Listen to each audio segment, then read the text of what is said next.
AmandaLand, AmandaLand, AmandaLand.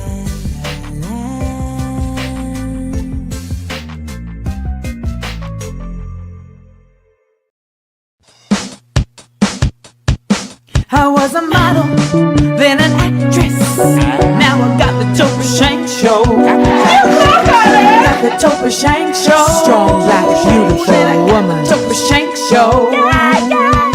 What y'all niggas watching? Topa Shanks. All of us here at the Topa Shank Show commend you for finding your voice and squabbling up. Hello! Just writing a little message to my good friend Kendrick Lamar. This is another edition of Topa's Tales.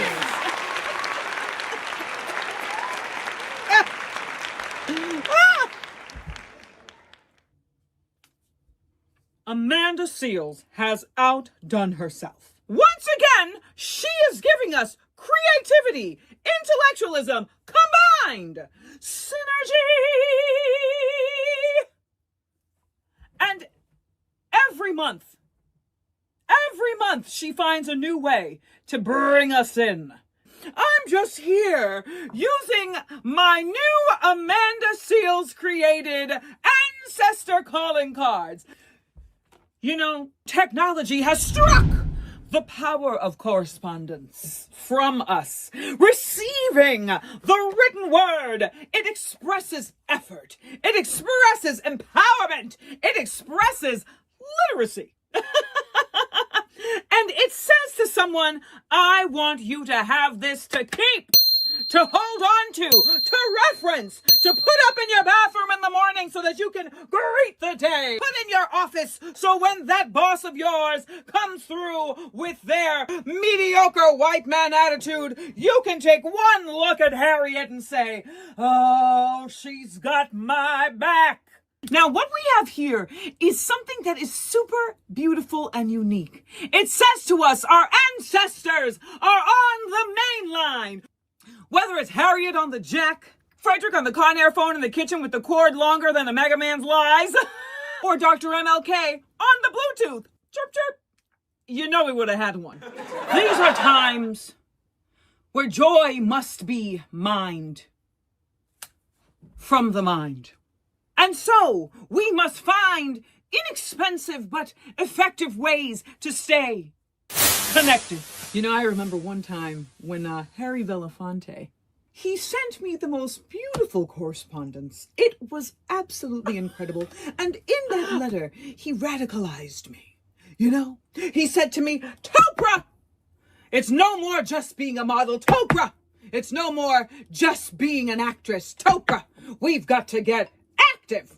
Yeah. And I gotta tell you, if he had sent it in a text, it wouldn't have had the same effect.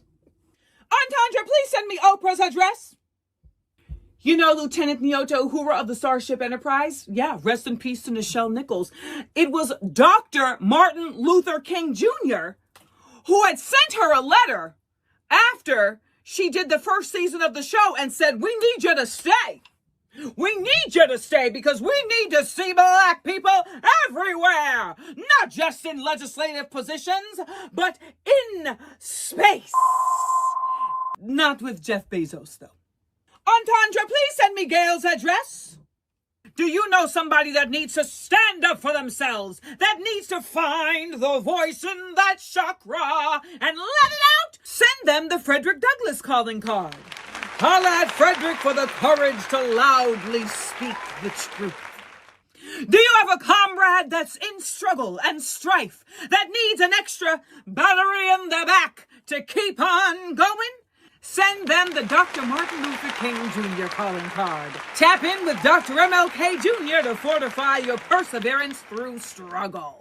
Have a homie, homette, or non-binary home person that is setting out on an adventure, a journey, stepping into uncharted waters and is looking for fortification? Send them the Harriet Tubman calling card. Call on Harriet to provide protection on uncertain pathways. And by popular demand, Miss Seales has brought out the Harriet Tubman Pistol Patch! Ah! can be worn on your denim jacket. It can be worn to cover up a little hole in those sweatpants. It can be worn on a hat. Baby, let them people know that you are connected and protected. And if you didn't get a chance to get your Harriet pistol pin, she's brought it back, the Harriet pistol pin with the signed bookmark. What will she do for us next? What Would the Ancestor Say is a one-woman show created by Amanda Seales that seeks to ask the question, what would the ancestors say about where we are and where we are going? And asks ourselves, what kind of ancestor would we be for those coming after us? Using hilarious stand-up comedy and characters, thoughtful commentary, and fact-based lecture, Miss Seales provides audiences with edutainment that is so desperately needed at a time when this country is dedicated to the erasure of not only Black history, but Black identity. Edutainment is imperative. Make sure to sign up for the newsletter at AmandaLandExports.com to find out when What Would the Ancestors Say will be performing near you. It's been 19 months. I'm going to send these Frederick cards so people can find their voice and finally start supporting an end to the G-side in Hassa. Antandra, send me everyone in Hollywood's addresses, please. Thank you. And both Obamas. Ta-Nehisi Coates, I'd like to send him one to continue on his journey as a voice. Yes. Fabulous. Oh, they're going to love these. Head to AmandaLandExports.com to get your ancestor calling cards and the Harriet pistol pin and Harriet pistol patch. Available for a limited time only. Trying to make sure you don't miss anything at AmandaLand Exports? Download the Whatnot app so you can be there for live drops where certain items are only available and so you can make sure to get up on the giveaways. It's a good time. The Whatnot app, the AmandaLand Export store, and you.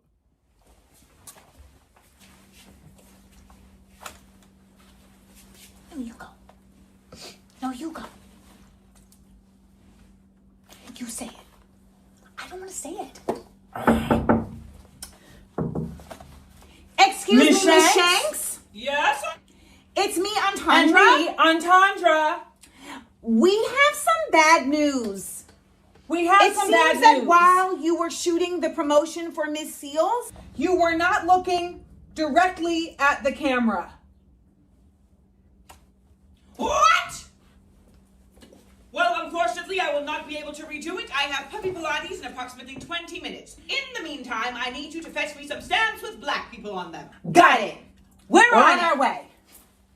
You're so shook once. It wasn't even like that.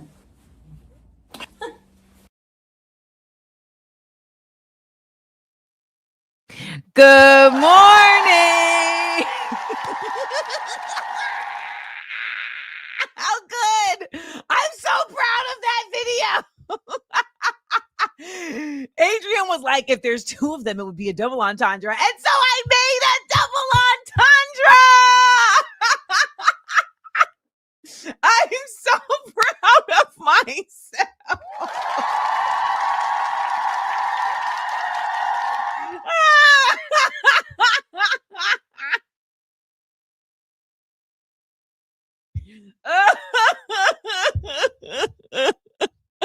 Yes, Truth Cherub, Sinners vibes. Yes, I'm so proud of myself, yo. Oh my God. Also, let me just tell you that, okay, so I basically was in a depression for the past few weeks, and I put the cards for sale. I talked about this morning. I talked about this on Instagram. I mean, on my YouTube. Oh my God, on my Patreon this morning. But so I had put the cards for sale. But y'all, sometimes when you're in a depression, I would say most of the time when you're in a depression, your sense of things is just completely off. So I had put up the cards for sale. I'm not even going to show y'all what it was before, but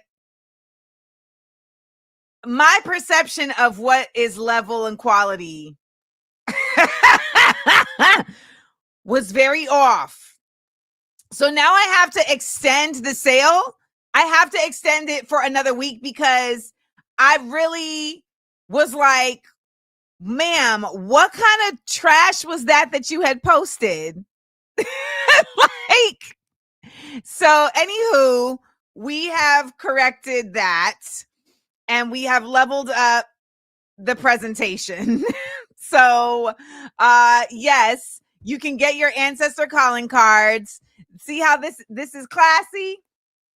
This is classy right here, okay? Your ancestor calling cards. I'm telling y'all, I think I had like Times New Roman font before, and I tell you, I thought it looked fine, and then I went and looked at it last night and was like, "Girl, what were you going through? Don't put up don't put up nothing for sale when you're not mentally healthy. Don't do it no more. Don't do it no more." So yes, you see, this is more the level of quality I am about. So you can get your ancestor calling cards, collect them all. This last one is a coloring card. And see, Jeremiah says this reminds me of the Black Fairy Tales on HBO in the 2000s. Then we're on our way. Now, something I want to put you on to is that tonight I will be on the Whatnot app at 6 p.m. Eastern doing a live sale of the Ancestor calling cards. I will be making stuff. So you can now watch me on Whatnot app. I'll be doing basically like the AmandaLand export show on the Whatnot app. And so I'll be selling, I'll be talking, I'll be doing what I do. Everything is a performance with Amanda Seals. Okay. Like, and I don't mean a performance like it's fake. I mean, it's a performance. Okay. So look out for that. That's going to be at 6 p.m. Eastern tonight on the Whatnot app. So if you haven't downloaded the app, you should do so that you can get into it with me, ya girl. Okay? That's going down. Hope everybody is having a fabulous morning. I am here in my brightness, and I am looking forward to giving you all a show. We're going to talk about Cory Booker. Start getting your flower emojis ready because I want my apologies. Not from y'all, but I deserve an apology. And then we're also going to talk about the show Forever on Netflix. We're going to talk about that. And we're going to talk about, we're going to hear from a white South African about these white South Africans. Okay. So we're going to talk about all of those things. Tomorrow, we don't have a guest. So I guess, since we didn't have a show on Monday, it's fine. But tomorrow, I want to really get into what is going down at Harvard with this man, Donald Trump. That's a hating man. That is a petty man. Let me tell y'all. Okay. Now, so I found this. And basically, when I did I Be Knowing, HBO made these little like pamphlets. I Be Knowing is my HBO comedy special, by the way. So they made these pamphlets. And first of all, let me just say this. Welcome to Views from AmandaLand, your news and truths by any joke necessary. Thank you for waking up on the right side of history. Okay. Thank you for waking up on the right side of history. You know what I've never done? This is what I'll start doing on Monday. Instead of going live on Instagram, I'll go live on Substack. Okay. So they made this pamphlet, and it had it was based on some of the bits in the show. I mean, in my special. So here's a brief history of the Black National Anthem. I don't even know who wrote this, y'all. I don't know who wrote this. I think this actually wasn't. No, you know what? I think this was a fanzine. I don't think HBO made these. No, a young lady made this. That's what it was. My homegirl at the time, who's not my homegirl no more. You know me, y'all. Once you show it, I say you got to go it. She had made this, and she made who's on your agenda for 2019. If you've seen my special, you understand this, right? And then there's a funny thing here. And so I'm going to make these for what would the ancestors say. Now, will I make it by Friday? Someone in here I saw said, I'd be wondering if Amanda sleeps.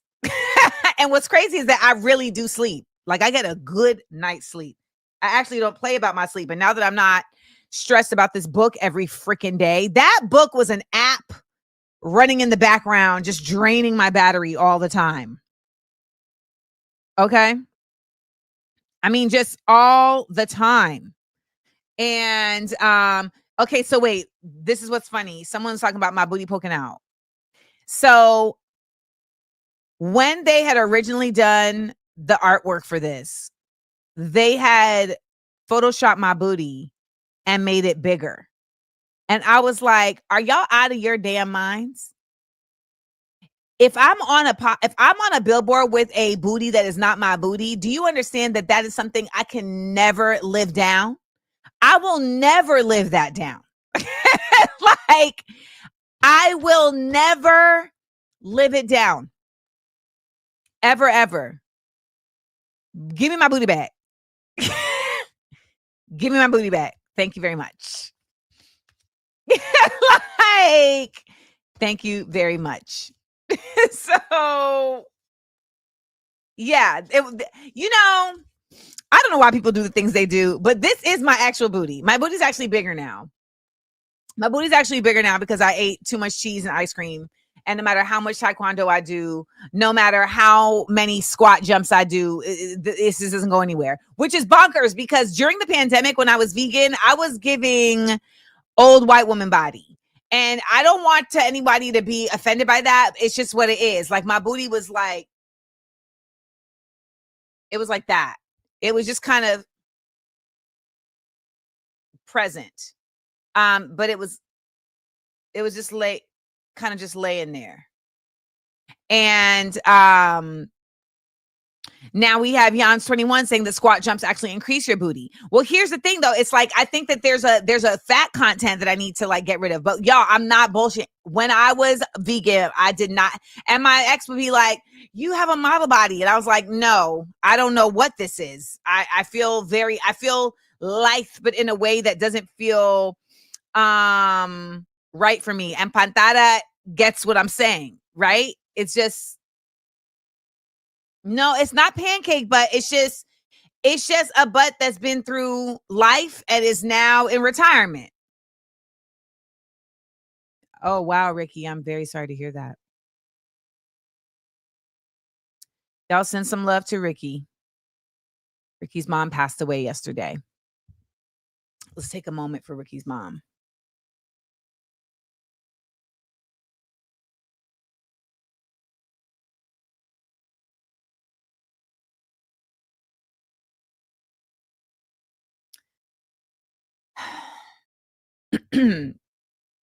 The thing about folks passing is I don't know how I've never really dealt with any death of someone that was physically close to me. Like it would be people that were once close to me, but then we've had distance. And so I haven't had that experience. And so I send my deepest condolences to Ricky and to anyone who is still grieving the loss of someone very close to them. At the threat of being insensitive, I'm going to continue the show, Ricky. So I'm going to make that, I'm going to work on that. I'm going to work on this. And I think I have the opportunity to make it actually kind of like bomb diggy bomb. Yeah. So there's that. Now, in the meantime, in between time, want to remind you all that I am going to be taking July off.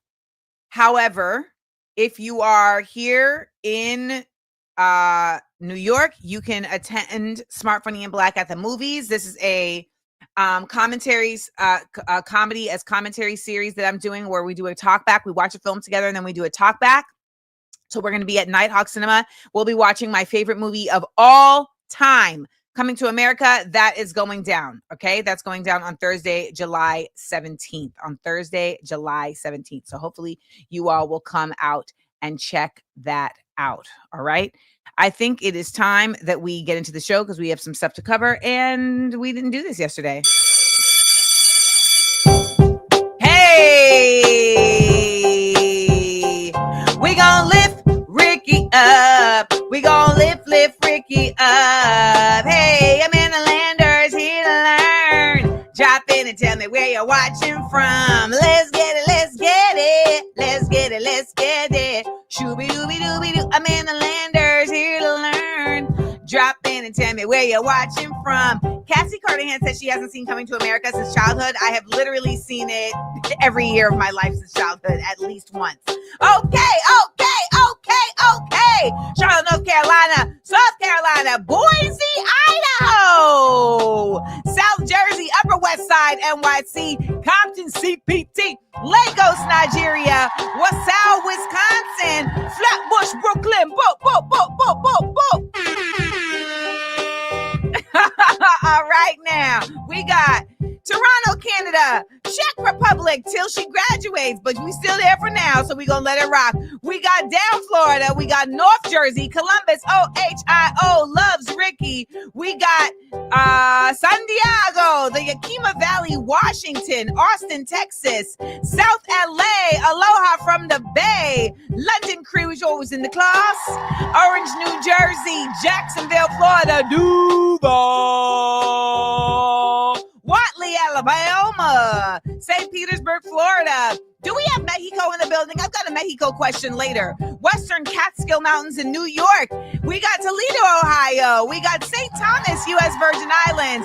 Gryffindor Common Room, Rockland County, New York, saying a what up from the Ravenclaw Common Room. We got Newark, New Jersey, Uptown Washington Heights, Birmingham, England. Birmingham, England is here! The Pinky Blinders!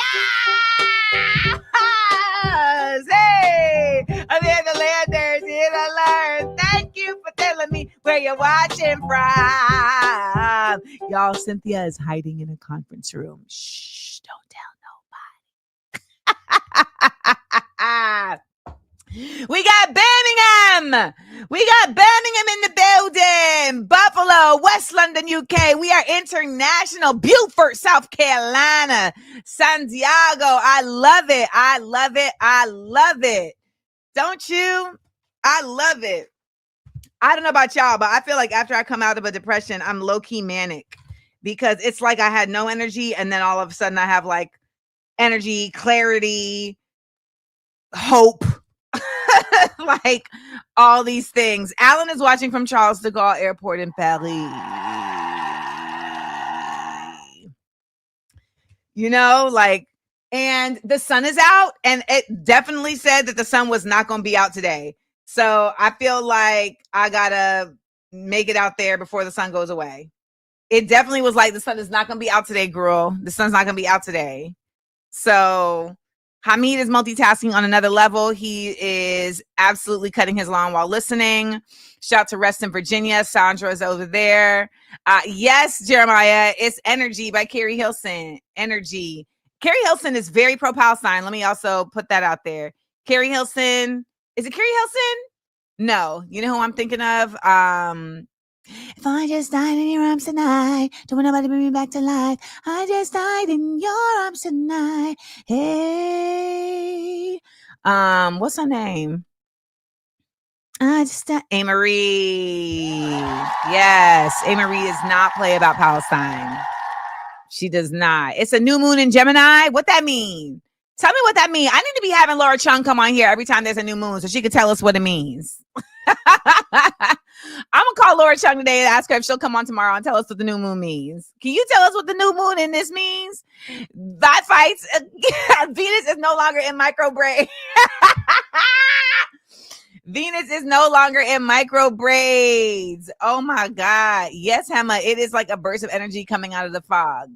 For all my 80s babies coming out of the dark. I finally see the light now, and it's shining on me. I had to explain what that reference was to someone the other day because they were too young. They were like, I don't know that reference. And I was like, yee!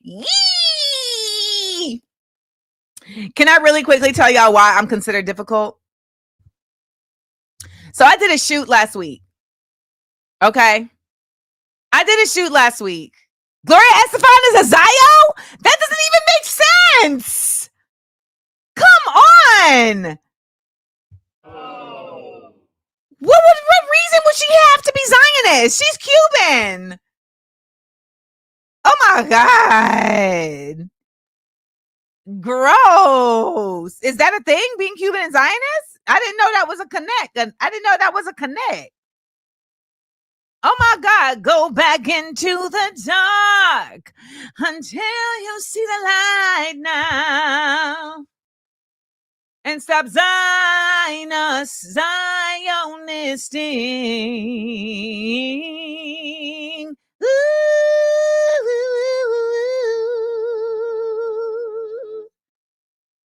Ew.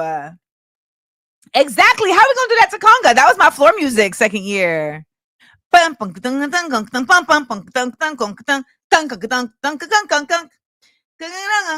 Yes. Ew. Okay, so Miss Bless 313, shout out to the D. She said, this is a moment to set intentions you've never set before. Try to connect with what your inner child wants. Well, that I am doing that. I am doing that. So y'all, there you go. Set intentions that you've never set before. Set intentions that you've never set before.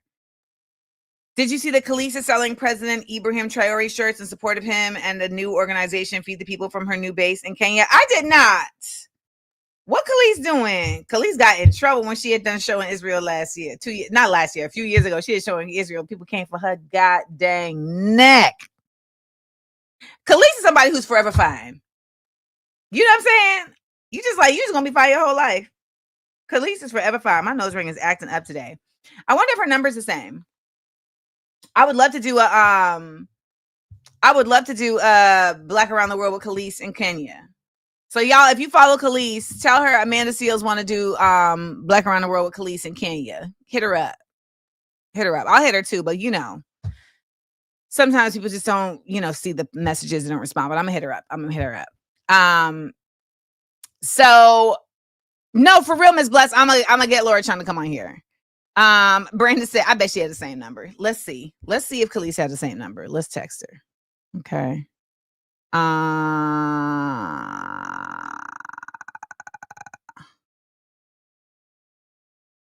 Wait, did I tell her? Wait, she did tell me she moved to Kenya. Okay, hold on. So when I haven't talked to people in a long time, I just send them their whole name and I just say their name in all caps. Khalees!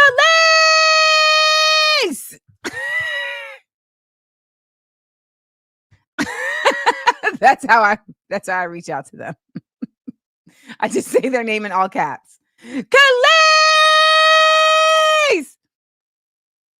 Let me tell y'all.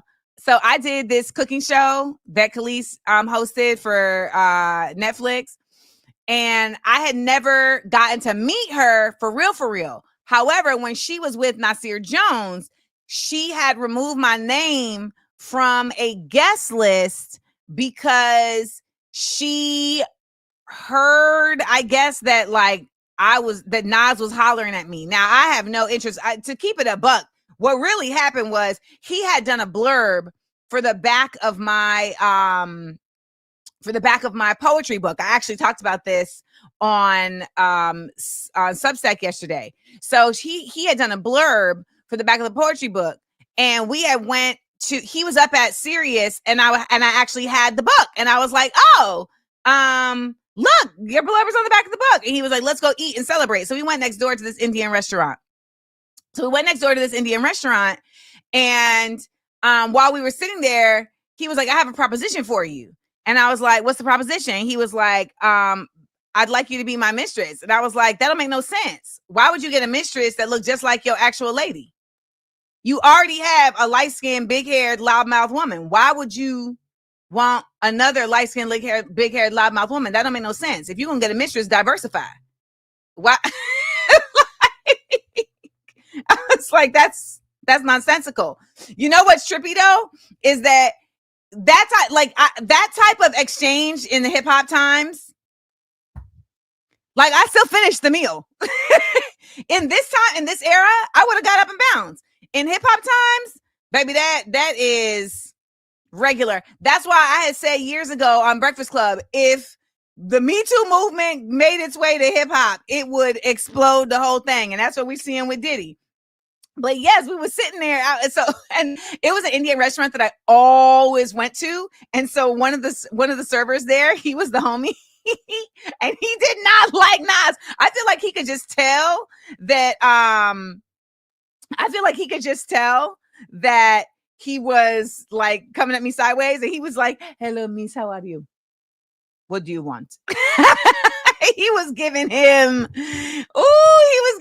the business. What's my favorite verse, Reese? Which is the unreleased Deja Vu? What's my favorite verse that I rap? My favorite Nas verse is I never brag, hurry like keep it, because it's the best secret. I rock a vest, prestigious, Cuban link, flood of Jesus, rock it in a minute, in a mink watching Kathy Lee and Regis. My actions are one with the seasons, a tech squeezing, executioner, wintertime I rock a for, mega popular, center of attraction. Cloud Max said, they laughing, sipping Coke on a 20-cent Andrew Jackson, city lights spark a New York night, Rossi and Martini sipping, Sergio Tassini flipping, mad pies, low price, I blow dice and throw them, 45 by my scrotum, manifest a do or die slogan, my niggas rolling 10 M3s, 20 guards popping wheelies on Kawasaki's, hip hop's got me playing like, that's my favorite Nas verse. It's on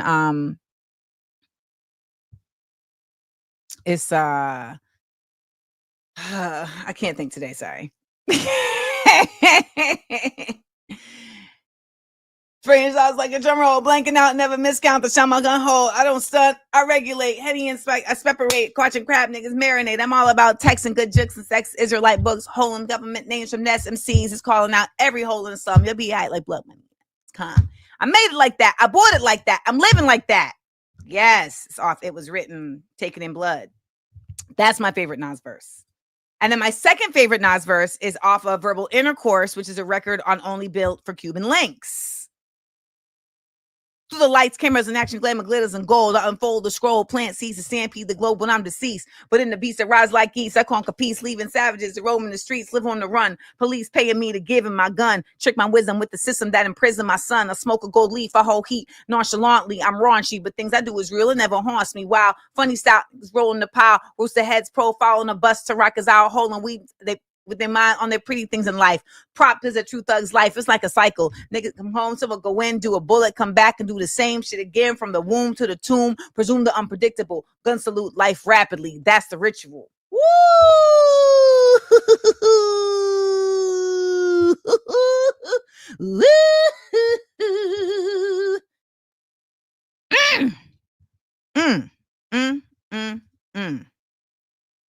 Listen. Raps.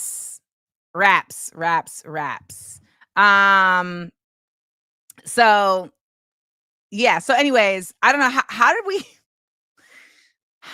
to that? Literally, how did we get to that?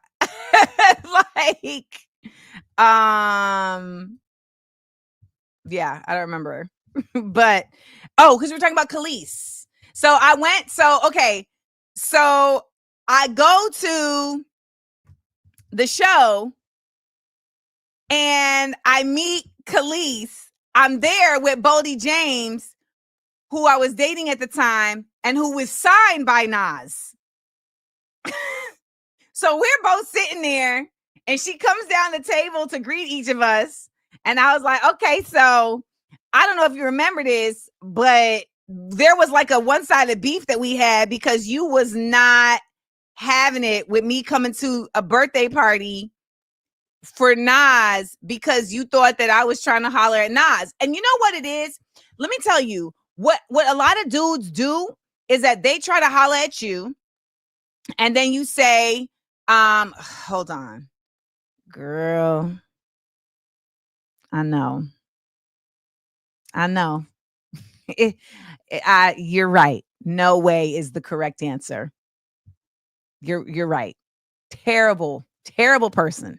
He would have really brilliant moments of clarity. Terrible person. Very good kisser. But nonetheless, so a lot of this thing that dudes will do is that they will like holler at you, then you then you like you reject it, but then they'll like go and tell their lady that you hollered at them, so that now it like plants the seed. Boldy James is popular these days, is he? Because he owes me money. So if he's popular, then he should have the bread to pay me back. I want my money. But that's like a thing that dudes do. We having a real ADD conversation today, y'all. Keep up. Keep up. We having a real, you got to keep up. We here, we there, we're over there, we're back. So stay with me. I'm watching a Korean show called Dear Hung Rang. I know that's not how you pronounce it in Korean, but I'm watching that on Netflix right now, and it's the same thing. You got to keep up. What are we talking about? Oh, this guy. Oh, that one. Oh, the Korean ninjas. Okay. Not all these men, but there are men that owe me stacks. Yes, because I was too forthcoming. No, he has not paid me back because he says that he doesn't owe me anything because I was helping him out when he was down. And I said, no, I was lending you money. We made that very clear from you and me. I would say, I need you to pay me this back. And you would say, of course, I'm going to pay you back. If I'm paying for hotel rooms for you and your son so that he doesn't have to sleep in a trap, yes. And I'm saying to you, so you're going to reimburse me for this. And they say yes. Also, I don't understand this concept of like, you looked out for me when I was down. And so now that I'm up, I'm just like, I don't understand. I don't understand that. If you looked out for me when I'm down, baby, when I'm up, we up. We up. And he be, ever so often I tap in with him and I'm like, hey, just want to let you know you still owe me my bread. Just reminding you. And he's like, you out here talking mess about me. You always talking mess about me. And it's like, it's not mess. It's the truth. It's the truth. Run me my stacks. Run me my stacks. And I don't understand how like street dudes act like this, because I feel like there's no code. I feel like there's a code, because like there's street dudes that like only shade street dudes, but like the street dudes who are the ones that will like exploit exploit people that are not a part of that biz.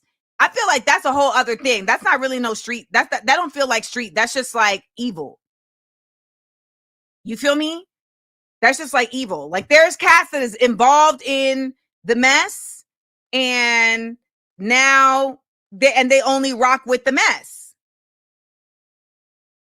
But like when you involve in people that are not even, then you're just exploiting and extorting people. That's a whole other thing. That's a whole other thing. I remember when he signed to Griselda.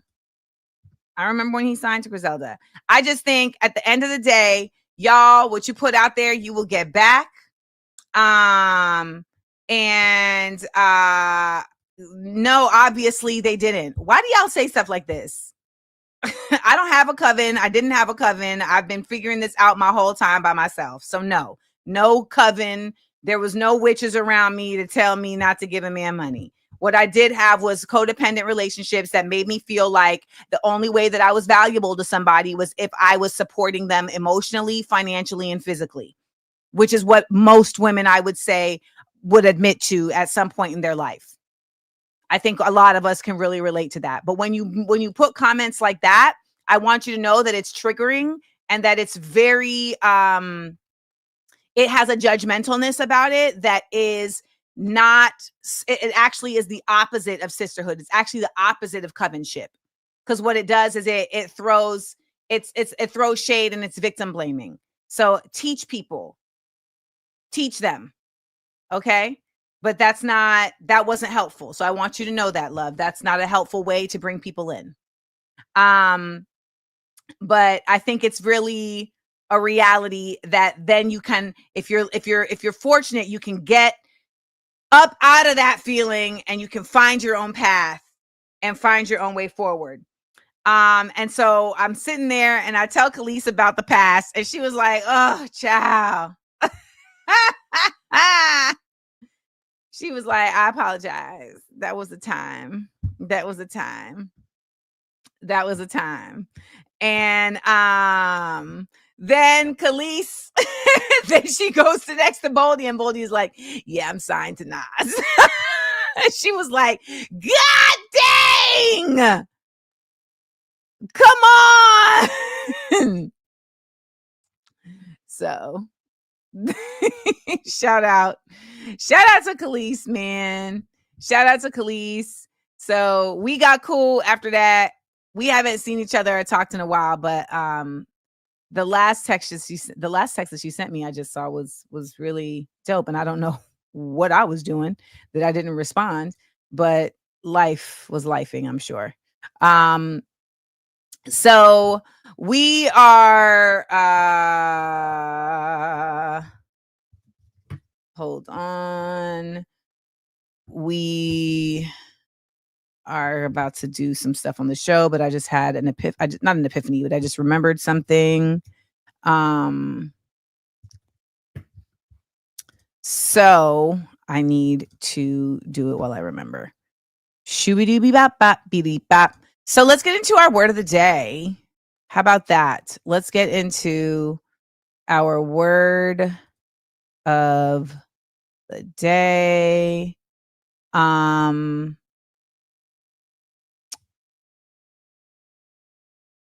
on, multitasking.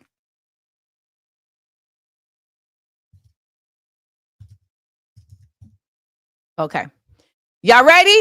I be knowing. Chloe, catch up. You must be behind in the show. Somebody, okay. Oh my God. Okay, this is a word that you may know, but we should still use words that we may know, okay? The word is reconnaissance. RECONNAISSANCE. Reconnaissance. This is a noun. It's a survey made for military purposes. However, like most words in the English language, there is a colloquialness that can be applied to it as well. So like when you say check the bus before you start talking gossip, do some reconnaissance on the bus to make sure ain't nobody there to hear what you're saying. Okay.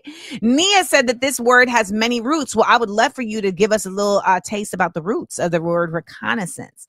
Reconnaissance. RECONNAISSANCE. Can anybody use reconnaissance in a sentence? Can anybody use reconnaissance in a sentence? All right. Reconnaissance. Beyonce's Jeremiah said Beyonce's reconnaissance tour was lit. Risha says, can we do reconnaissance before going on a date? I'm not trying to get murdered out here. Listen, you're not wrong. Rolando says, let Luigi out so we can do some reconnaissance in DC. Rolando, you trying to get us in trouble. Jessica says, when I watch mainstream news outlets, I consider it a reconnaissance mission to track the national propaganda narrative. And that is absolutely very important and smart. Fatima, with her long sentences, says, in an age where information is just a Google search away, the lack of basic reconnaissance into current events before forming strong opinions is genuinely embarrassing. Agreed. And I'm going to talk about this later. Also, I just feel like this is an imperative part of how you should be forming ideas about who you listen to. Okay.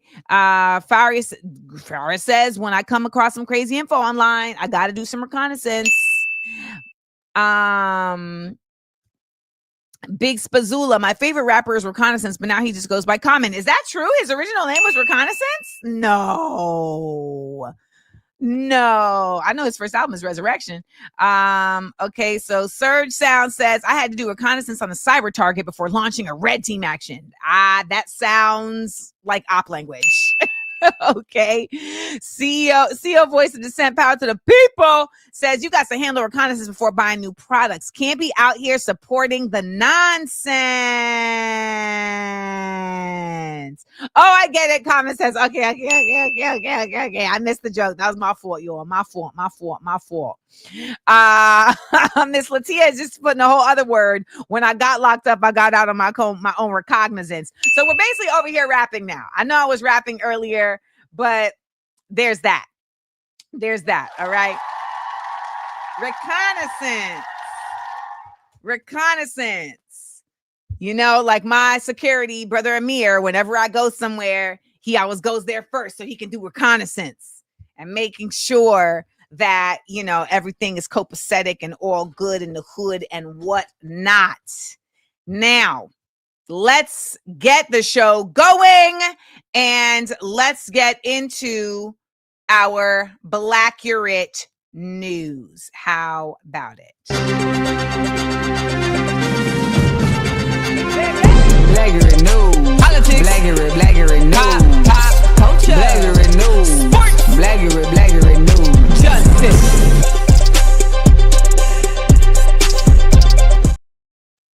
So today's Blackurate news is brought to you by Small Doses Podcast. And Small Doses Podcast is my podcast that you can listen to wherever you get your podcast. Check out a clip from this week's episode, Side Effects of Being in a Hurricane.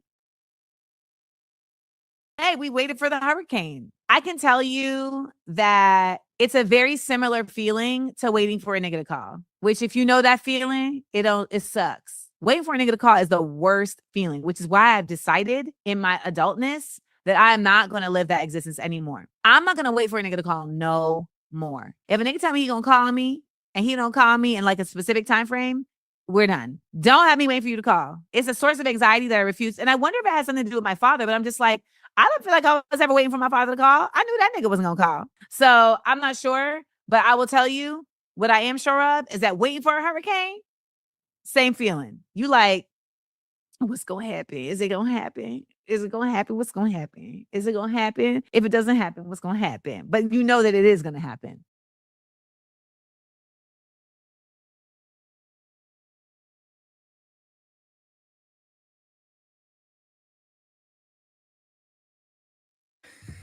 It's true.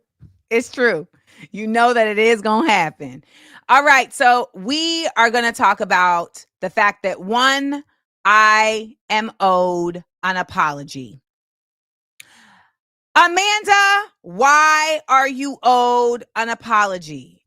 I'm owed an apology because I told y'all Cory Booker wasn't ish. I told y'all that. And folks was really on my head and was like, no, but Cory Booker is fine. He's doing so much. He talked for 25 minutes as if that means anything. Okay? As if that means anything. It shouldn't mean anything. But y'all was definitely thinking that it meant something. Cory Booker is a politician. Let's start there. You should not be thinking that any of these politicians are anything special. Okay? They should be having to show you they should be having to go to great lengths to convince you that they are different. Great lengths. And at this point, I don't even know if there's lengths to go to. Okay? But your man's Cory Booker was out here and was the only Democrat voting on the side of pushing through Jared Kushner's father, convicted felon, Charles Kushner, to become the ambassador to France. Yes. Now, I thought the whole situation was we are not going to go against, I thought the whole situation was we're not going to support anything that the Republicans are doing. I thought the whole situation was he was going to stand up to Donald Trump. That's what I thought.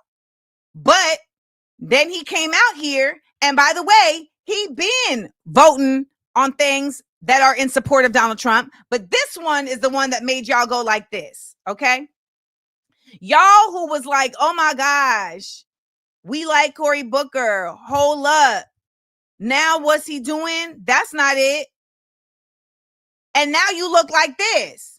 Man, we was over here all talking about Cory Booker was the man for talking for 25 hours. We was feeling like he was really that dude. But this is what y'all was looking at when you was coming for me when I said that Cory Booker is all performative BS. Y'all was really coming for my neck. They was definitely on my head. Like, you're never happy. You're so negative. You're always trying to bring a black man down. So I want my apologies. Yes. Gracias, K. Croy. Lo siento, chica. All right. Now, yes, he does have anxious energy. Let me give you some backstory on what the heck is going on.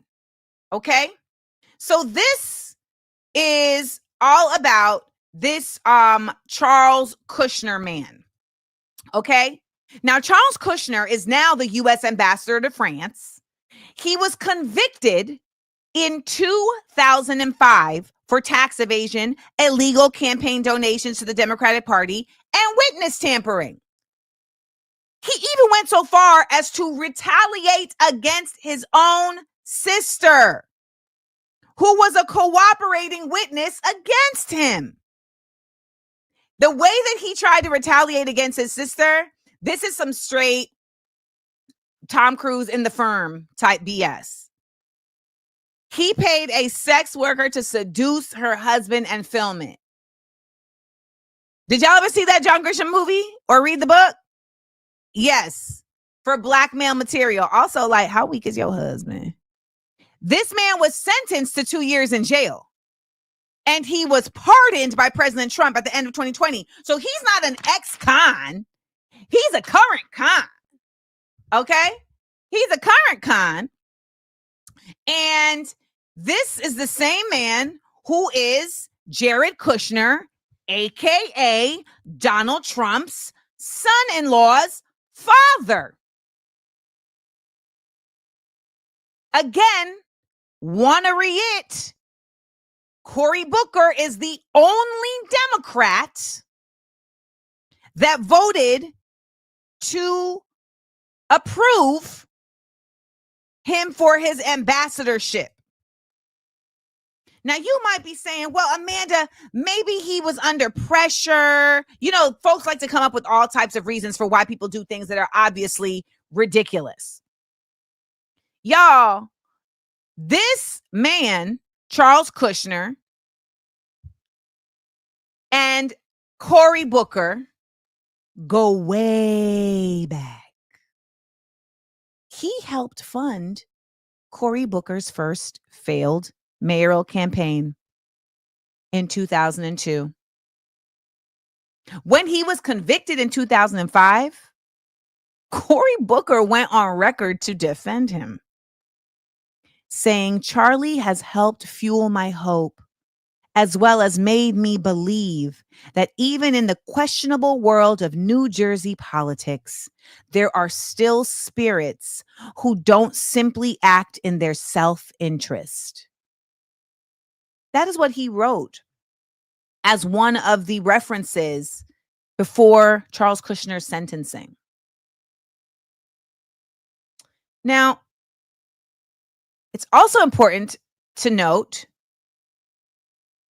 that Cory Booker has been helping AIPAC since way back. One more question, Barry. Barry says, Barry has spoken. This is a lot of pressure. The last question.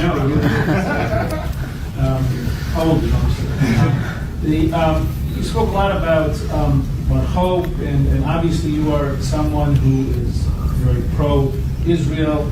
We also heard beautiful remarks about some of the students on traditionally black colleges, leadership, and what they've done. But could you give us your own evaluation of the African American leadership in the United States, and what is their feeling about Israel? And because oftentimes I think locally, outside of New York, we find that there is become a greater identification not with the history of Israel and what Israel's become, but with the sufferings of the Palestinians without any really understanding of the history of Israel. So comment on African American leadership. Well, blacks are always going to be, as Jews are, I think, always going to be some of the first to sign up to address the suffering of others. And we shouldn't be afraid of that within the black community, the Jewish community, whatever community. But when it comes to justice for Israel and understanding any suffering within context, we need to be more vigilant than we're being right now. And so within the black community, and I say this all the time, and you asked specifically about black leadership. First of all, this excites me like never before, because Obama is a raindrop compared to the storm that's coming of young black leaders around this country who are. Do you hear what he's saying? He's literally telling them there's going to be young black leaders that are coming on the heels of Obama, because this is 2012, and that this is where AIPAC can really dig their heels in to continue to bring black folks to supporting the Israeli cause. Phenomenally qualified, phenomenally experienced. You're going to see more black governors, you're going to see more black senators. You're going to see critical that you continue to find, not with them when they're Congress people, you find those black leaders when they're 22-year-olds at Oxford. You hear what he's saying? 24-year-olds as a city council president. And you go to them then and say, come to Israel. Let us start showing you what this is about. Yes, 5 fights.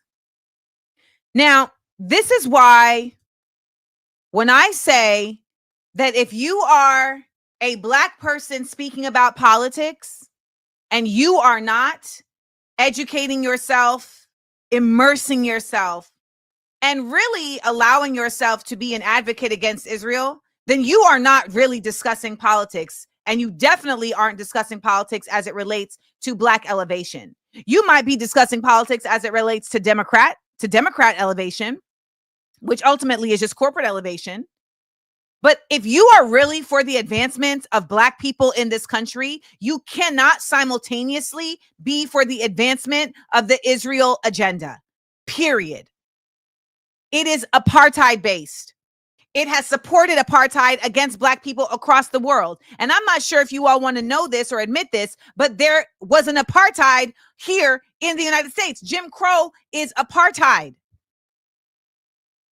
And there is a false flag support that many Zionists gave black people during BLM, much of which was because they wanted to try to have an earnestness and endearment that could be utilized if the script ever flipped, which is why you saw so many Zionists say post October 7th, oh my gosh, how can these blacks be turning their backs? We had their back during BLM, because it was not an actual support for our cause.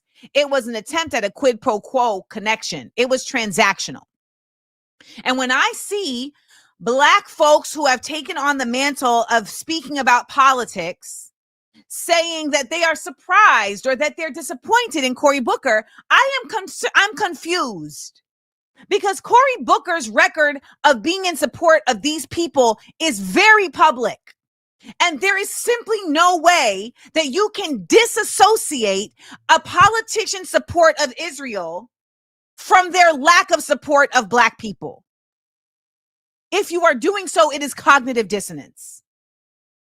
And I would go so far as to, at this point, say, if you as a black person are not actively, ardently against the settler colonial project of Palestine, then you are a colonist. You are a colonizer. You are a black American colonizer. You are American. This whole idea of patriotism is 100% a falsehood that any of us who are true humanitarians, who have any true method of moral standard, we cannot align ourselves with. It's an all or nothing.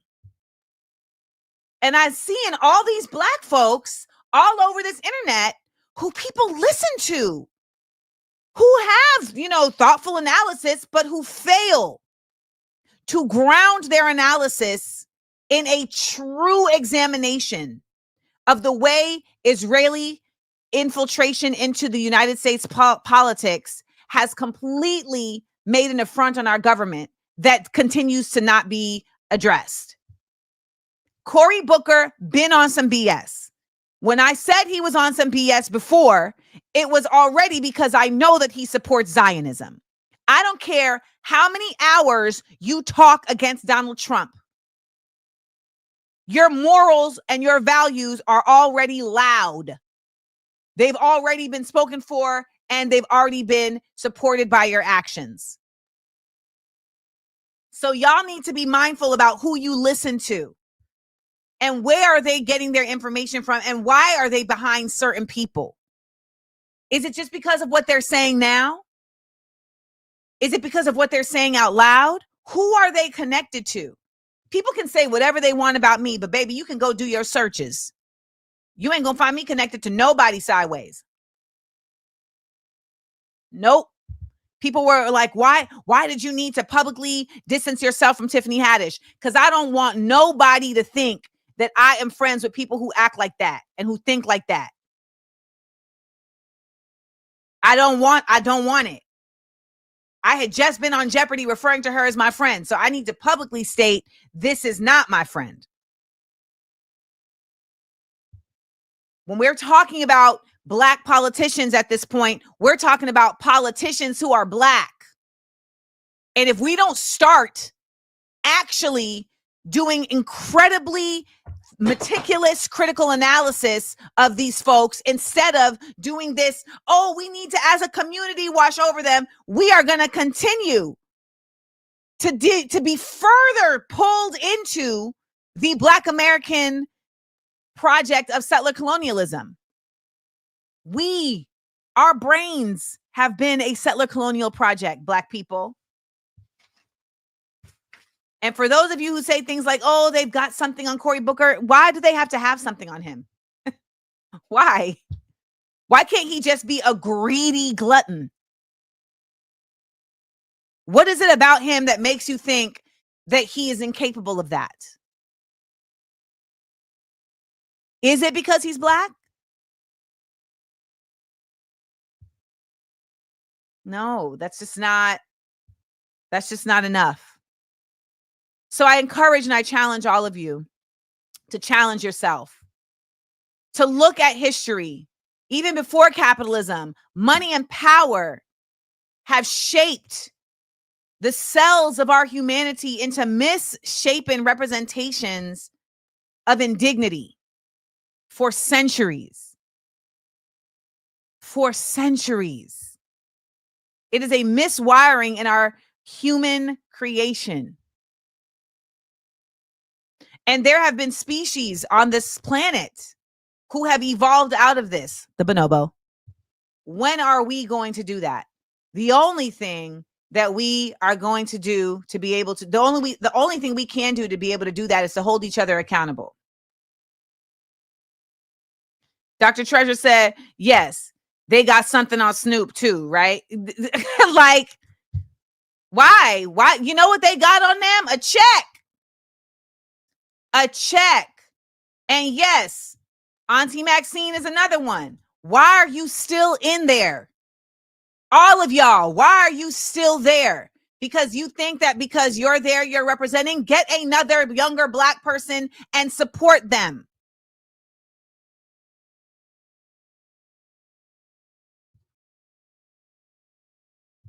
And support them. I just, there's an egoism and there's this feeling like if I'm not here, it's going to go all off the rails. Instead of, well, while I'm here, let me go and get, all these other folks. Chia Ossie, a representative here in New York, he said the Democrats, They dying so much they can't even stay alive to fight the Republicans. Child.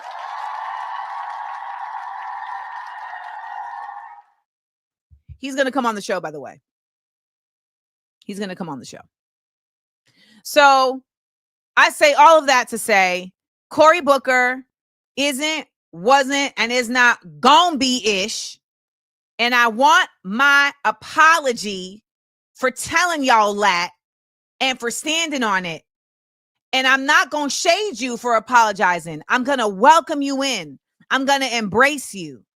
And I'm going to congratulate you because you are hopefully beginning to shed yourself of the Democrat chokehold and starting to see a path forward to your own liberation.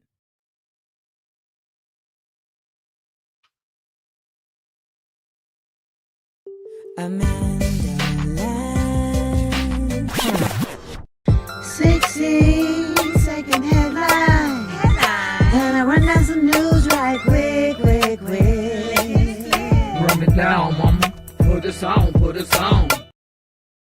Today's 60-second headlines is presented by my morning musings on Patreon. Become a member of the SEAL Squad by going to patreon.com Amanda Seals, and you can get messages like this. Good morning. Sometimes I think that when we grow and mature and we kind of like move past specific times in our lives, we render those times kind of like disposable of sorts. And we think that we have moved past it and that if we, I don't know, like that there's a negative thing in kind of going forward to that. And what I mean is that I'll use it in the context of myself. When I was living in New York and I was, working to support myself and to create a path forward for myself, I was a multi-hyphenate before there were multi-hyphenates. Join Patreon and become a member of the SEAL Squad to get your daily morning musings and more. See you there. All right. Join our Patreon community and you'll have a very good morning every morning. All right. I noticed this too. Jeremiah, this morning I was like, oh, look, we got 170,000 subscribers over here at the YouTubes. So let's talk. Let's talk about some 60-second headlines. It's not like we didn't notice, because we did notice, but they ain't unaliving no whites in South Africa. That is not happening. Okay. Not in the way that they're saying it's happening. Oh, it's a G-side. It's a G-side with the whites in South Africa. Baby, what is you talking about? There a white genocide in South Africa? No, there's no sign of it. Never has been. In fact, this is a white politician in South Africa. Whites are economically the strongest group. They benefited from democracy more than anybody else. 64% of all boardrooms in South Africa is still white. The average income of white South Africans are vastly higher than black South Africans. No. There are better schools, there are better education, private health care. This is the land of milk and honey if you're white. Has any land been expropriated in South Africa without compensation since the first all-race election in this country? I'm not aware of anyone. Not a single farm that I'm aware of was expropriated without compensation since 1994. So how do we interpret President Trump's executive order? It is possible that South Africa has offended the United States with its policy on the Palestinians, and it could be that with its policy on Russia, the ambiguities of those policies and its relationship with the Chinese. It could be. I think that does play a role. But there was something very, very sensitive that was touched upon. And in South Africa, right-wing groups, so-called civil society groups, we know that they have access to the Trump administration because they claim that. And if you listen to what Trump has said, it corresponds exactly with the genocide narrative that they sell and that they market, and that whites are victims of the democratic system and the constitution in South Africa and legislation. So there's an overlay, there's an immediate overlay, there's an unquestionable overlay between what Trump says and these right-wing groups have said. So I'm afraid I have to believe them when they say they have direct access to the Trump administration, and we see it in what Trump has been doing. Okay, so I just want to correct that he is not a politician, but he is a commentator in South Africa, and he is an academic at Northwest University in South Africa. His name is Pierre Krukamp. And he's like, yeah, like there's no evidence of this. Now, I want to point out, because some of y'all were like, hating on the reporter, but I think that she was asking these questions because she knows the answer. And sometimes that's what has to happen. Like, you got to ask the questions to know the answer. In contrast, where the BBC feel like they need to continuously platform Israeli lies and rhetoric as if it is truth without questioning it, to do some sort of both sidesism about what's going on. Like, they'll literally be like, well, Israel said that they're not doing that. And it's like, okay, but when you say it like that, like it's real, then that makes people feel like it's real. And it is absolutely not. It is not real. But yes, people have been calling Cory Booker AIPAC Shakur for quite some time. So that's a whole other conversation. However, I just want to point out that we all know that this is just plain good old fashioned racism. Like, that's all it is. And there just is so many things going on right now in terms of classism, in terms of racism, in terms of corruption. I mean, it really is bonkers how they've just come out. They are on their multi-hyphenate whackness. Okay.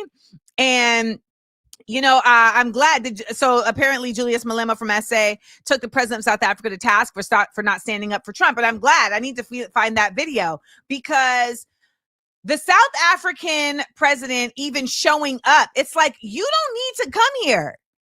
You don't need to come here. Why would you even honor this man by sitting next to him? Why? You from a whole other country, bro. Go over there. Like, you don't even need to come here.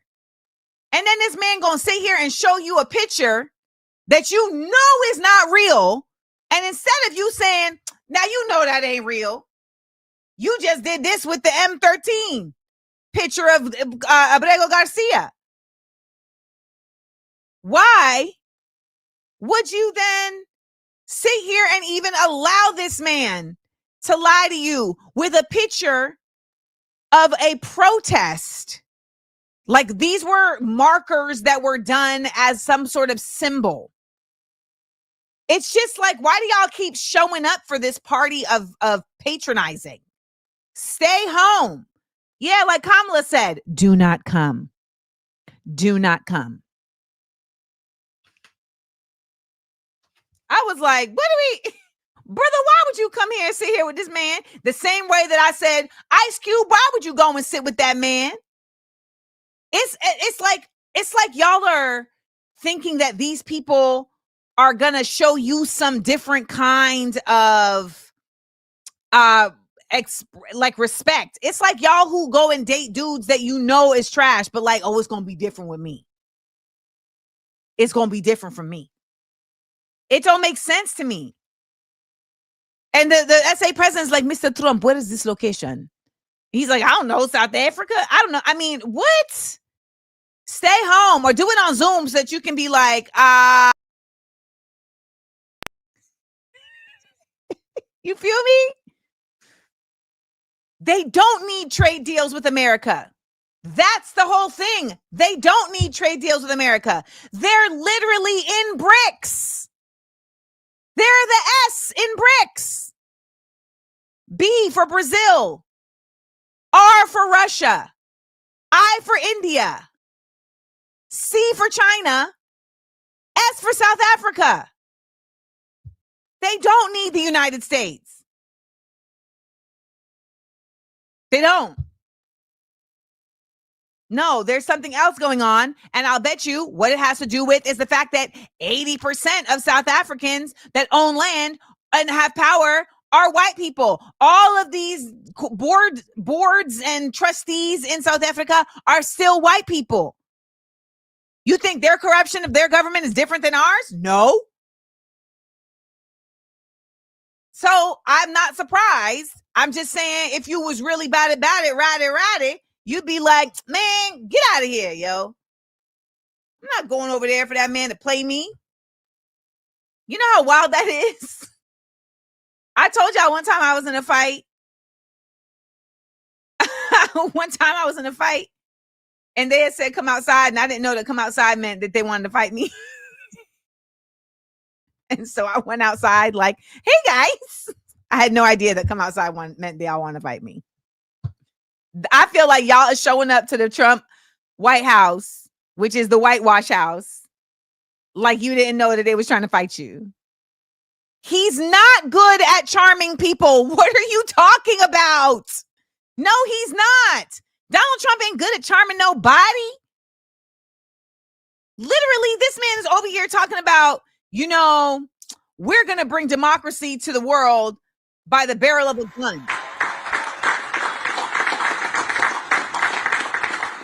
The job of the U.S. Armed Forces is not to host drag shows, to transform foreign cultures, but to spread democracy to everybody around the world at the point of a gun. The military's job is to dominate any foe and annihilate any threat to America anywhere, anytime, and any place. Okay. Cut it out. Cut it out. Cut it out. Shout out to Alanis Morissette. So I just want to make it abundantly clear that we do this show to talk about and contextualize the reality of the lies and the BS that has been perpetrated that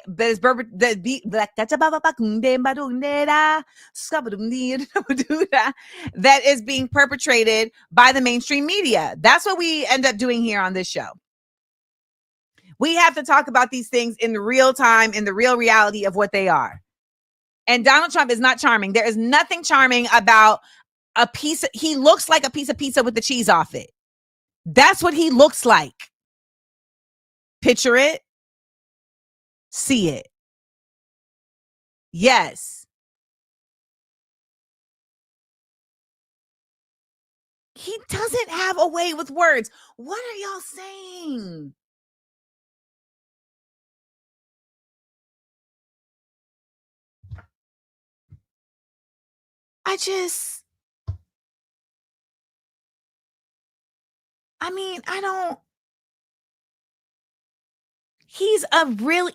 He's a moderately obese Nepo baby. I said this when I did stand up on Seth Meyers' show, and I'm going to say it again. For you to have that much money and look like that, I just be wondering, like, what's going on? Because he makes John McCain look like a young Korean woman. He does not have a way with words. He can't spell. I don't even have proof of that. I just believe it. So I don't believe that he's charming. I think that what it is that he's just in the seat. He's in the seat. John said, you better know my material. You better know my material. I appreciate you for that. That definitely was one of my punchlines. Yeah. And I don't think he's a great manipulator either. I think y'all are giving him way too much credit. At the end of the day, I feel like the reality is that he is in the seat of empire. He could be up there inviting folks to state dinners to play chopsticks, and they would still just smile because it's the emperor's new clothes. That's it. It's just the emperor's new clothes.